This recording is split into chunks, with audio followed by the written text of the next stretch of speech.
Assalamualaikum warahmatullahi wabarakatuh. Sebelumnya izin memperkenalkan diri, nama saya Sadam Ajis, NPM 20510404154 dari Prodi Manajemen Bisnis Syariah kelas E. Pada video kali ini untuk memenuhi tugas UAS Fikih Muamalah, yaitu membahas tentang jurnal tentang akad.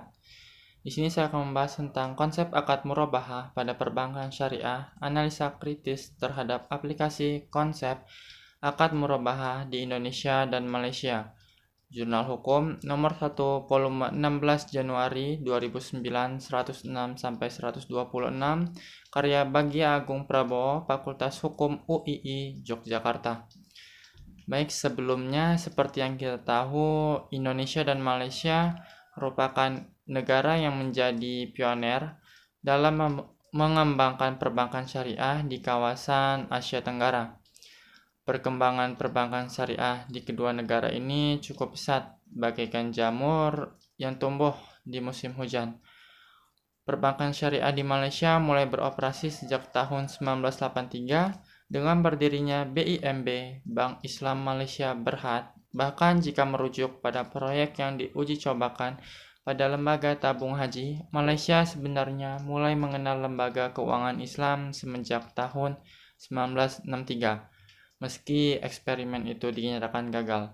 Sedangkan di Indonesia sendiri telah beroperasi 3 bank syariah, 20 bank konvensional yang membuka unit divisi syariah, dan 105 BPRS, dan ini juga belum termasuk BMT, dengan peningkatan kualitas yang sangat tinggi. Hal ini pula yang menjadi pertimbangan ditetapkannya Undang-Undang Nomor 10 Tahun 1998 tentang perubahan atas Undang-Undang Nomor 75 1992 tentang perbankan yang menyatakan bahwa bank adalah badan usaha yang menghimpun dana dari masyarakat dalam bentuk simpanan dan menyalurkannya kepada masyarakat dalam bentuk kredit dan atau bentuk-bentuk lainnya dalam rangka meningkatkan taraf hidup rakyat banyak. Bank umum adalah bank yang melaksanakan kegiatan usaha secara konvensional dan atau berdasarkan prinsip syariah yang dalam kegiatannya memberikan jasa dalam lalu lintas pembayaran.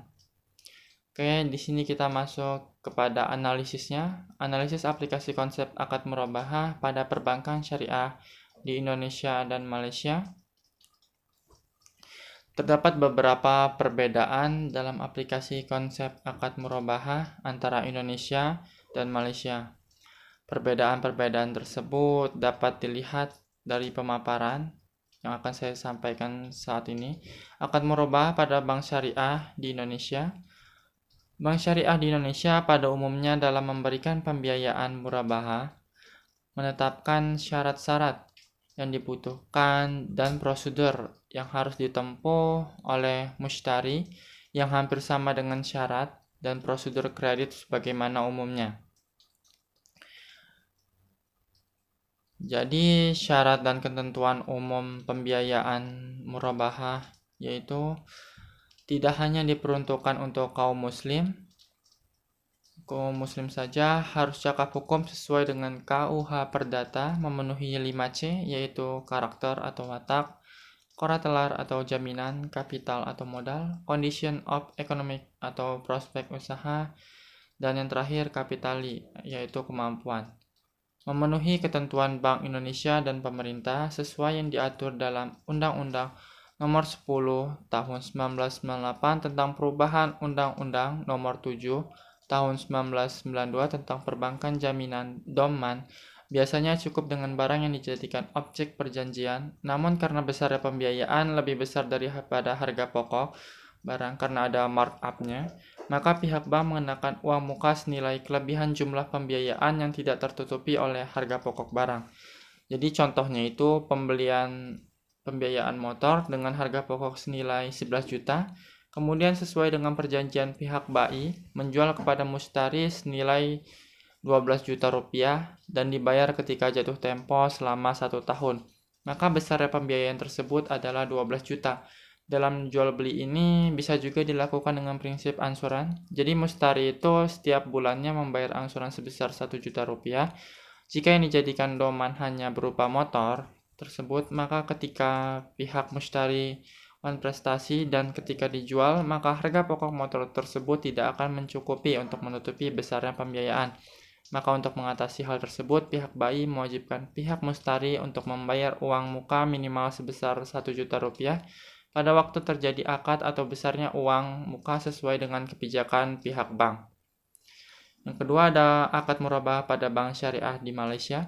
Berbeda dengan bank syariah di Indonesia yang menggunakan akad murabahah dalam transaksi jual beli sebagai salah satu produk pembiayaan, di negara Malaysia, produk ini lebih banyak ditetapkan menggunakan akad bai-inah.